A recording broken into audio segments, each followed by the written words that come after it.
welcome to Moments with Dr. Heather Henley. I am Dr. Heather Henley, where we have ministry and mental health. We have a great show for you today. We have Prophetess Toyinda L. Smith in the building. Hey, Prophetess, how you doing? Hey, girl. Hi. I am so happy to have you here. So we are talking ministry and mental health. So let's talk about it. What are you doing currently right now to make impact? Absolutely. So first, Dr. Henley, my big sister. Listen, I'm so proud of you and so honored and grateful to have the opportunity to be in the studios with you today. Thank you. Yes, I appreciate you. I want you to know that. Thank you. All right. So your question is, what am I doing to make impact? So if I can talk about it from the space of Toyinda Lachey Ministries, because I do some other things in the natural, but in terms of Toyinda Lachey Ministries, right now, because I'm new, kind of leading my path in ministry, what I know that God's called me to is prophetic intercession, prophetic evangelism, and prophetic teaching.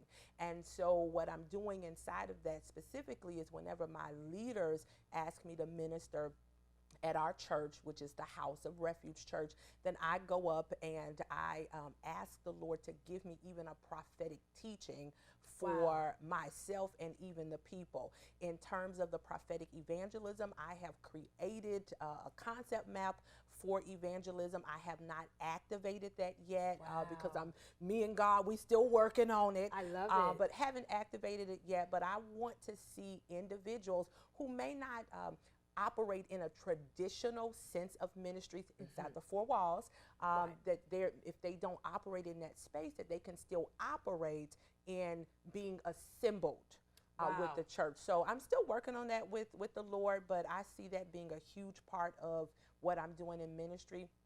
And then the third area is the prophetic intercession.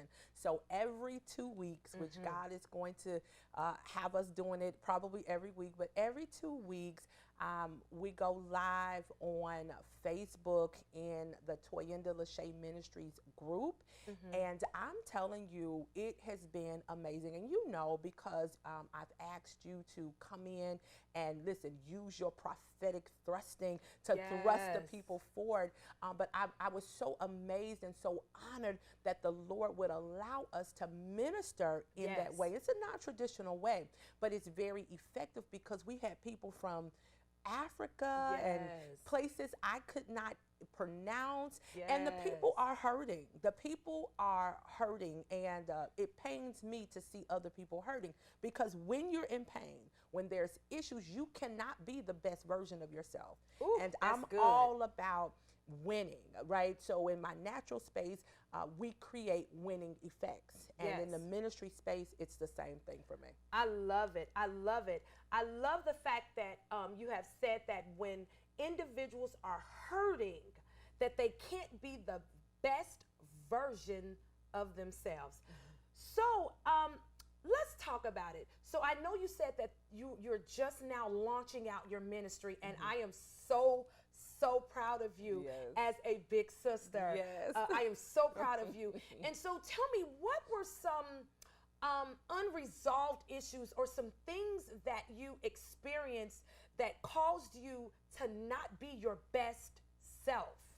Yes, thank you for that question. And it's always a tough space for me. I'm very sensitive in that, but a couple things really prevented me from being my best self up until now. So number one is that I experienced 2 divorces.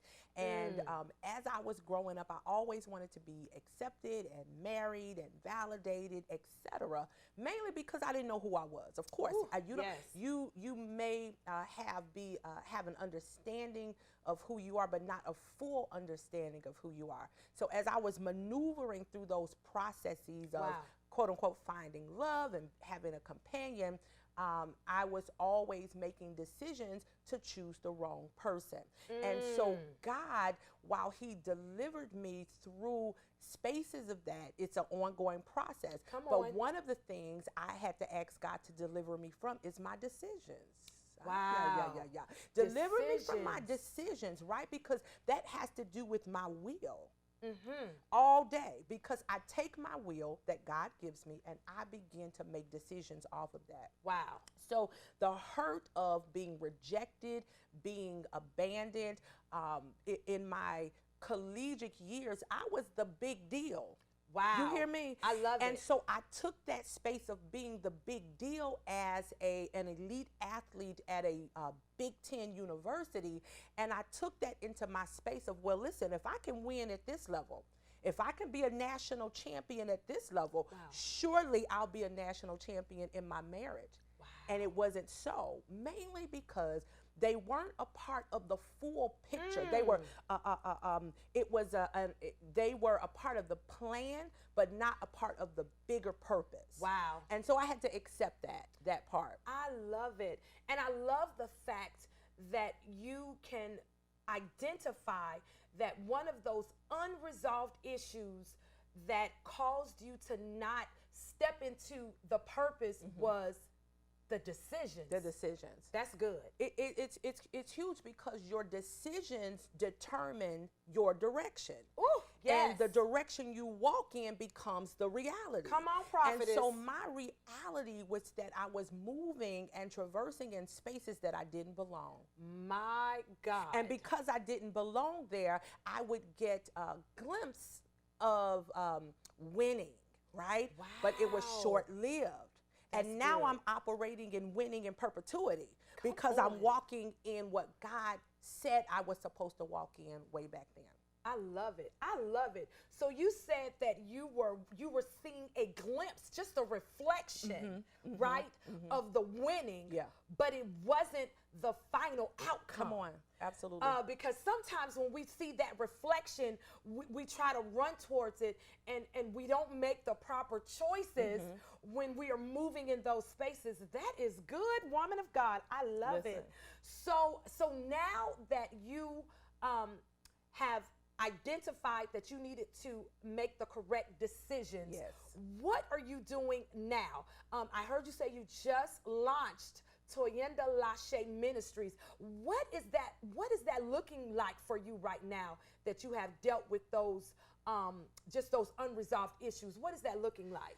Yeah, so what that looks like, being able to deal with the unresolved issues, and for me it was a lot of unhealed hurt that I had to work through, because what I understood is that I couldn't love God the way He needed me to love Him, the love that I was supposed to have for Him, because I was looking at Him as a man, as a human. That's good. Right? And humans had taken my heart and crushed it. Wow. And humans had dropped me, and humans had rejected me.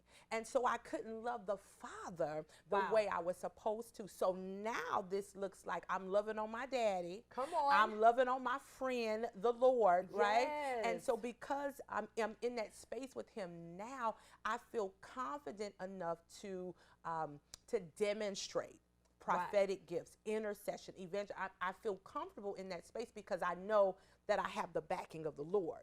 Wow. You know, the strength of the Lord. His right hand is pushing me forward. Wow. See, that was the only reason that Elijah was able to outrun Ahab's chariots. Wow. Because the hand of the Lord was backing him and pushing him. And I feel like I'm in that space. Wow, that's good. So you're saying that the reason why you're able to walk fully and authentically in who you are as a prophetess is because you were able to deal with the unresolved issues, and if I was to come from the clinician piece, you are no longer an orphan. You are a son. Come on. Come on. Are you a daughter? I so am. you are walking now fully in a space of being a daughter. Yeah. And so now you can be authentic in the call of who God has called you to be. Absolutely, because as a daughter, I know that my daddy named me. Yes. Right? So, yes. so I don't have to be confused when man rejects me and puts a muzzle over my mouth. Right? That is good. And not, quote, unquote, validate the calling on my life. Wow. My daddy, God said this was what it was, and so that's what it is. Wow. I am that I am. I am a prophet that I am. Yes. I am an evangelist that I am. Yes. I am an intercessor that I am. And so I'm able to operate in that I am principle because I know who my daddy God is. And I see him as Abba. Yes. So when we have our conversations, when it's time for me to go before him, I just talk to him like I'm talking to you. Absolutely. Absolutely. And I love that you say that, because even as ministers, when we are trying to find ourselves, we have to go back to that place, so that we can find out who we are. And even when we are in a place of healing, you know, when you were a child, when you hurt yourself, you always ran to daddy. Yeah. Right? Yeah. You always ran to daddy, and he always made it feel better. Right. He always made it feel good. You know, even when you're broken, even now as an adult, I run to daddy. I call my daddy. And it is because of the authority that he has. Yes. He makes me feel a type of way as a daughter. Yeah. And so I love that you say that as you were treading through healing, you were able to find daddy. Yeah. And so now in any situation, you go to daddy and you know that daddy has your back. Absolutely. And I love that. I love that. So I heard you say that number one, you're doing prophetic teaching. So how are you, because right now we're hurting. We're hurting. Yeah. Everybody is in a broken state. We are dealing with our own mind, our own issues, our own thoughts. How, from a teaching space, are you helping individuals to find truth? Yeah. No longer a fact. Come on. But they're finding truth of just who their father is. How are you dealing with that? Absolutely. So it comes from the word of God. And so when I'm dealing, so this is one of the things that I've had to do for myself. I've had to bring every thought into the captivity of the obedience of Christ, right? And so for people and for us, when we're ministering, we have to deal with the person from that angle, because everything starts with a thought. Absolutely. My wealth starts with a thought. My ministry starts with a thought. When I do bad, it started with a thought. And so we have to tap into the thinking and pull in scripture and teach from there. And what's important to me is that there's always a practical side of it, right? Because you can give people Bible, but if they're not in that space, it's going to be difficult for them to understand. So I like to do the natural and the spiritual, and I like for them to run parallel, as my big sister, Dr. Heather Henley says. Absolutely. I love that. So the teaching aspect of Toyinda Lachey Ministries in helping to bring resolve to unresolved issues of individuals is that you definitely make sure that you bring in the practical piece of the teaching of the thought. Absolutely. Right? Because everything begins with a thought. I love that. I love that. And so you also said that you do prophetic evangelism. So what is that looking like right now? Because everyone is in a state of frustration. They are concerned about their next. There is a intense level of fear. We are still dealing with our own thoughts, as you said. What are you doing to help the people to come to resolve with just who they are from an evangelistic perspective? Absolutely. So again, I have a shell put together, but what I'm doing right now is when anybody sees me on Facebook or Instagram, Twitter, Clubhouse, anything, I begin to, again, speak to that inner part of the person, right? Because if we can get to the inner part of the person, then the outward person will be able to walk in purpose. So right now it's communication and it's repetition of the right language going into their ear gate. No, you are wonderfully made whole. No, you are a son or a daughter of God. And then these are the things that we have to do in order to advance that. Love it. So I just want to say that we're going to continue this conversation. Again, thank you for tuning in to Moments with Dr. Heather, where we have ministry and mental health.